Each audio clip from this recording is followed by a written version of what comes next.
Elle était esclave, reine et sainte, c'est l'histoire de Sainte Bathilde qui nous est racontée aujourd'hui par Marie-Laure Gordien, vierge consacrée, interviewée par Marguerite de Clerval-Paron, responsable communication pour le diocèse de Meaux.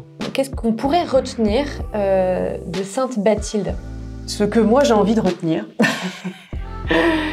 de Sainte Bathilde, c'est son témoignage exemplaire, ce qui a fait qu'elle est devenue sainte. Et j'ai envie de terminer par un mot, la beauté. Poursuivons l'émission en parlant de Sainte Bathilde, son histoire, qui est-elle et comment peut-elle être un modèle dans notre société aujourd'hui. Bonjour Marie-Laure. Bonjour Marguerite. Alors présente-toi et explique-nous pourquoi est-ce qu'on a cette conversation aujourd'hui sur Sainte Bathilde. J'ai travaillé à la bibliothèque et aux archives, ce qui m'a donné un petit aperçu de l'histoire diocésaine. Et aujourd'hui, j'accompagne la pastorale dans les établissements catholiques du diocèse, dont l'établissement Gasnier-Guy Sainte Bathilde à Chelles. Sainte Bathilde, elle est peu connue. Qui est Sainte Bathilde ? Oui, Marguerite. Alors, Sainte Bathilde est une femme qui a vécu au 7e siècle. Elle est originaire d'Angleterre, où elle a vécu tout d'abord dans une famille d'origine modeste, pendant une dizaine d'années, et il va arriver dans sa vie un événement dramatique. Sainte Bathilde va être enlevée par des pirates, arrachée à sa famille et vendue sur un marché d'esclaves en Neustrie. Elle va être rachetée par Erchinoald, le maire du palais de Neustrie de l'époque, où elle va le servir pendant une bonne dizaine d'années. Erchinoald va la remarquer par sa beauté, par son service, par son humilité, son effacement, sa discrétion, la capacité qu'elle avait de bien faire tout ce qu'elle avait à faire. Et il va même chercher à l'épouser à la mort de sa femme. Et Bathilde va refuser de l'épouser.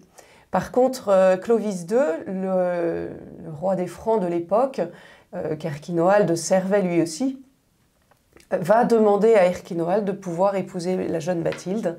Et donc Bathilde va épouser Clovis, dont elle aura 3 enfants en 5 ans, 3 garçons.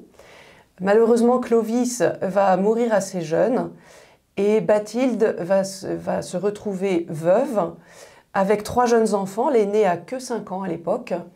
Et elle va se retrouver à la tête du royaume. Elle va assurer la régence jusqu'à la majorité de son fils aîné Clotaire. La majorité était à 15 ans à l'époque. Donc pendant quasiment une dizaine d'années, Bathilde a été régente, donc reine de France, et a exercé le gouvernement du royaume des Francs. Ce que j'ai retenu, c'est que c'était une esclave qui est devenue mère, qui a élevé seule ses enfants, et ensuite qui est devenue sainte. L'Église l'a retenue pour sa sainteté. C'est un destin un petit peu atypique, on peut dire en tout cas. Qu'est-ce qu'on pourrait retenir de cette femme ? Tu as parlé du témoignage exemplaire. Je pense que Sainte Bathilde, si elle est aujourd'hui sainte et reconnue par l'Église, c'est parce que tout au long de sa vie, elle a exercé les vertus de la vie chrétienne et qu'elle a su répondre à chaque étape de sa vie aux appels du Seigneur, dans une grande liberté intérieure. Et tu as également souligné l'unité de Sainte Bathilde. Ça a été une femme, une mère, une femme de gouvernement et une moniale dans les dernières années de sa vie, pendant une quinzaine d'années quand même. Et au milieu de situations extrêmement diverses, elle est restée une chrétienne engagée, fidèle à son baptême, qui cherche d'abord à plaire à Dieu. Alors, dans cet exercice finalement de piété, en fait, elle a été pendant longtemps au plus près des faibles. En quoi c'est un exemple, cet attachement aux plus faibles? Comment elle a œuvré pour eux? Je vais prendre un exemple. Déjà, quand elle était dans la cour du maire du palais Erchinoald, elle était donc une esclave parmi les esclaves, une asservie, elle était servante.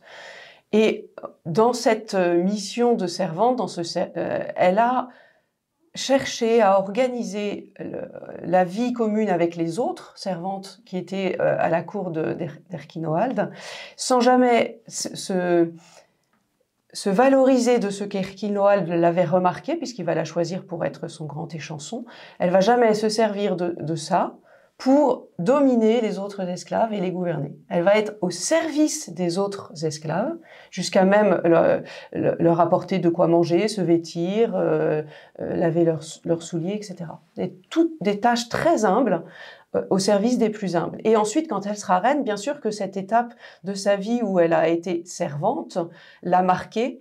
Et une fois reine, eh bien, elle aura le souci des plus faibles, des plus pauvres. Elle va chercher à abolir l'esclavage, mais l'esclavage de l'époque, c'est-à-dire en fait cet asservissement de personnes libres qui se retrouvent asservies, mais voilà, donc elle va organiser la libération de ces personnes-là. Et elle va aussi avoir le souci des familles, puisqu'elle va abolir l'impôt qu'on dit de capitation sur les pères de famille de l'époque devaient verser un impôt en fonction du nombre d'enfants qu'ils avaient dans la maison. Donc plus on avait d'enfants, plus on payait d'impôts, ce qui mettait des familles dans une grande difficulté, dans une grande précarité, qui amenait parfois certains pères de famille à laisser leurs enfants mourir de faim. Est-ce que tu peux nous raconter comment elle a exercé cette partie de sa vie où elle est à la tête du royaume des Francs? Sainte Bathilde, une fois devenue reine dans une situation qui était inédite pour elle et à laquelle elle n'avait pas été préparée d'une certaine manière, s'est entourée de conseillers, notamment des conseillers ecclésiastiques et religieux. Elle a gouverné parce qu'il le fallait, c'était sa mission, mais elle a surtout cherché à servir dans le gouvernement. Sainte Bathilde, elle a fondé des abbayes dans le diocèse de Meaux.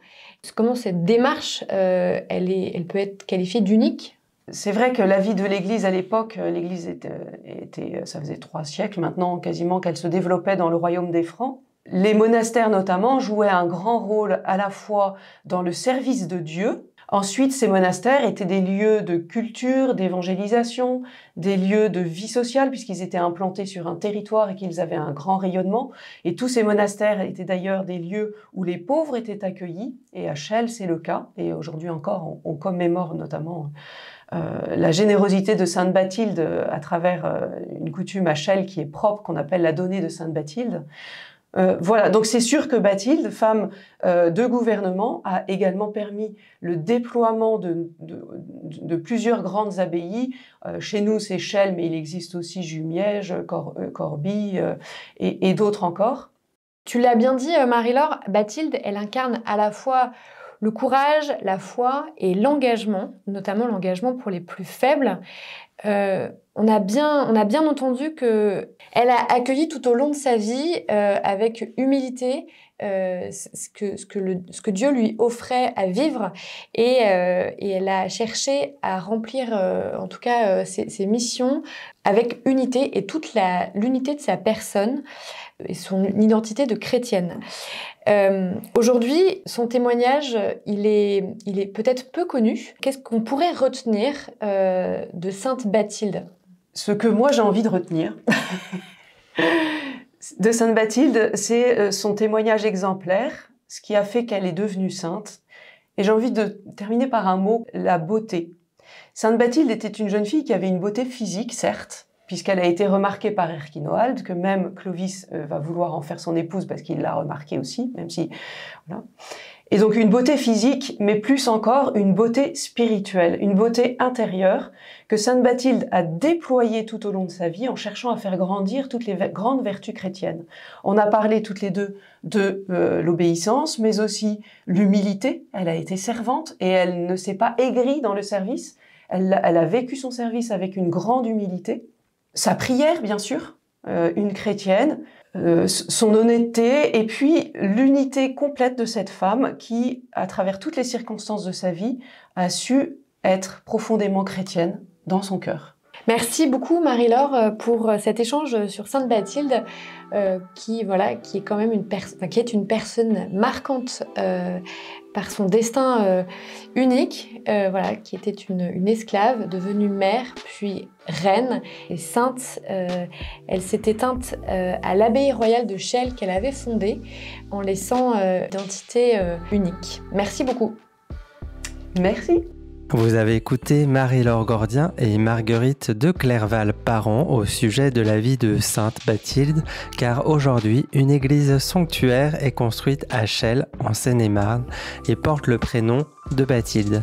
Vous pouvez contribuer à la construction en faisant un don sur le site desracinesversleciel.fr ou sur le site cato77.fr. Nous vous remercions pour votre générosité et à bientôt pour une nouvelle émission d'actualité du diocèse de Meaux.